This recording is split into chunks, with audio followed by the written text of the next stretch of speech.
Hello everyone, welcome to legal lore by Anusha. ഇന്നത്തെ വീഡിയോയിൽ നമ്മൾ ഡിസ്കസ് ചെയ്യാൻ പോകുന്ന topic assignment and licensing of copyrights.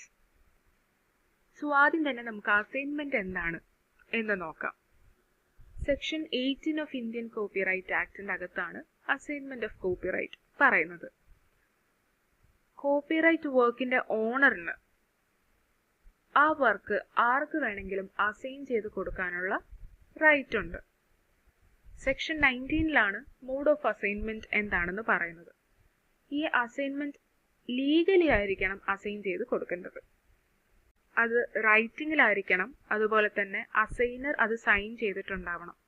Asainar ഇല്ലെങ്കിൽ അസൈനർ ഓതറൈസ് ചെയ്തിട്ടുള്ള ഒരു റെപ്രസെന്റേറ്റീവ് അത് സൈൻ ചെയ്തിട്ടുണ്ടാവണം. ഞാനാണ് കോപ്പിറൈറ്റ് ഓണർ എങ്കിൽ ഞാൻ എൻ്റെ ഒരു വർക്ക് വേറൊരാൾക്ക് അസൈൻ ചെയ്ത് കൊടുക്കുവാണെങ്കിൽ എന്നെ അസൈനർ എന്നും ആ വർക്ക് വാങ്ങിയിട്ടുള്ള ആളിനെ അസൈനി എന്നുമാണ് പറയാറ്. സോ നെക്സ്റ്റ് നമ്മൾ പറയുന്നത് section 19A, disputes with respect to assignment of copyright. അതായത് ഈ അസൈൻമെന്റിന്റെ അകത്ത് പറഞ്ഞിട്ടുള്ള എന്തെങ്കിലും ഒരു കാര്യം അത് അസൈൻ ചെയ്യുന്നില്ല, അല്ലെങ്കിൽ അയാൾ അത് ചെയ്യാൻ വാക്ക് കൊടുത്തിട്ടുണ്ടായിരുന്നു പക്ഷെ അതിൽ അയാൾ ഫെയിലറായി. അങ്ങനെയുള്ള സിറ്റുവേഷനിൽ അസൈനറിന് കംപ്ലൈന്റ് ഫയൽ ചെയ്യാൻ പറ്റും. ഈ കംപ്ലൈന്റ് ഫയൽ ചെയ്യുന്നത് തീരുമാനിക്കുന്നതും അതിന്റെ നെസസറി സ്റ്റെപ്സ് എടുക്കുന്നതും ഒക്കെ അപ്പലറ്റ് ബോർഡാണ്. നെക്സ്റ്റ് നമ്മൾ പറയുന്നത് section 20, assignment by operation of law. അതായത് വില്ലൊന്നും എഴുതി വെക്കാതെ ഈ കോപ്പിറൈറ്റ് ഓണർ മരിക്കുകയാണ്. അങ്ങനെയുള്ള സാഹചര്യത്തിൽ ആ കോപ്പിറൈറ്റ് ഈ കോപ്പിറൈറ്റ് ഓണറിന്റെ ലീഗൽ ഹെയർസിലോട്ടാണ് ചെന്നെത്തുക. നെക്സ്റ്റ് നമ്മൾ പറയുന്നത് ഒരു ഇമ്പോർട്ടൻറ്റ് കേസ് ലോ ആണ് അസൈൻമെന്റിലെ. Saregama India limited versus Suresh Jindal. ഈ കേസിൽ എന്താ പറയുന്നതെന്ന് വെച്ചിട്ടുണ്ടെങ്കിൽ, ഫ്യൂച്ചർ വർക്കിന്റെ കേസിൽ ഈ കോപ്പിറൈറ്റ് ഓണർ ഒരാൾക്ക് ആ വർക്ക് അസൈൻ ചെയ്ത് കൊടുക്കുകയാണ്. അത് ഹോളി ആവാം അല്ലെങ്കിൽ പാർഷ്യലി ആവാം. അങ്ങനെ കൊടുത്ത സാഹചര്യത്തിൽ ആ അസൈനീനെ ആ വർക്കിന്റെ ഓണറായിട്ട് തന്നെയാണ് ട്രീറ്റ് ചെയ്യുന്നത്. ഇത്രയാണ് നമ്മൾ അസൈൻമെന്റിന്റെ കാര്യത്തിൽ പറയുന്നത്. നെക്സ്റ്റ് നമ്മൾ നോക്കാൻ പോകുന്നത് ലൈസൻസിങ് ആണ്. ലൈസൻസിങ് ഓഫ് കോപ്പിറൈറ്റ് ഇതിൽ പറയുന്നത് എന്താന്ന് വെച്ചിട്ടുണ്ടെങ്കിൽ, ഈ ലൈസൻസും അസൈൻമെന്റും രണ്ടും വളരെ ഡിസ്റ്റിങ്ക്റ്റ് ആയിട്ടുള്ള ഫോംസ് ആണ്.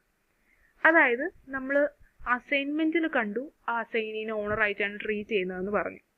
പക്ഷെ ലൈസൻസ് എന്ന് പറയുന്നത് ഒരാൾക്ക് നമ്മൾ ഒരു വർക്ക് ലൈസൻസിൽ കൊടുക്കുമ്പോൾ അത് ഒരുപാട് കണ്ടീഷൻസ് വെച്ചിട്ടായിരിക്കും ഉണ്ടാവുക.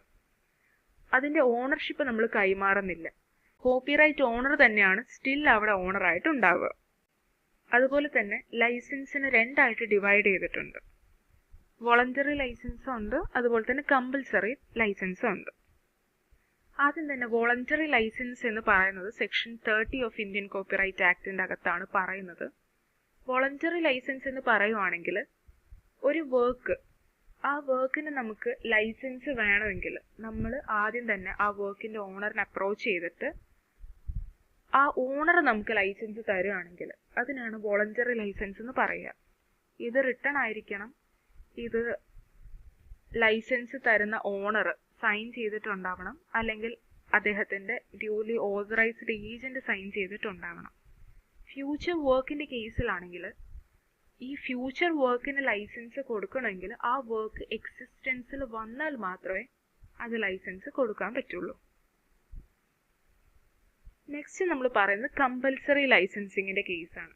സെക്ഷൻ 31 ഓഫ് ഇന്ത്യൻ കോപ്പിറൈറ്റ് ആക്ടിലാണ് കമ്പൽസറി ലൈസൻസിങ് എന്ന് പറയുന്നത്. കമ്പൽസറി ലൈസൻസിങ് എന്ന് പറയുവാണെങ്കിൽ അത് വോളണ്ടറി ലൈസൻസ് നമ്മൾ ചോദിച്ചു പക്ഷെ കിട്ടിയില്ല എന്ന കേസിൽ നമ്മൾ കമ്പൽസറി ലൈസൻസിന് വേണ്ടിയിട്ട് നമ്മൾ ഫയൽ ചെയ്യും. സോ ആ കേസിൽ എപ്പോഴാണ് കമ്പൽസറി ലൈസൻസ് കൊടുക്കുക എന്ന് വെച്ചിട്ടുണ്ടെങ്കിൽ, നമ്മൾ ഈ പറഞ്ഞിട്ടുള്ള 3 പോയിന്റ്സ്, ഈ 3 പോയിന്റ്സും ഓണർ റെഫ്യൂസ് ചെയ്യുവാണെങ്കിൽ ആ സാഹചര്യത്തിലാണ് കമ്പൽസറി ലൈസൻസ് ഗ്രാൻഡ് ചെയ്യുക.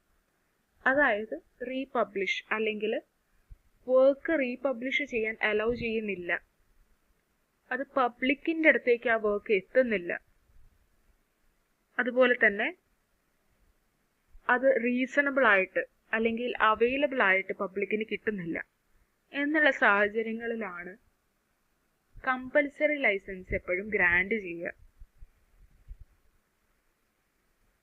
ഇത്രയും കാര്യങ്ങളാണ് ഇന്നത്തെ വീഡിയോയിൽ നമ്മൾ പറയുന്നത്.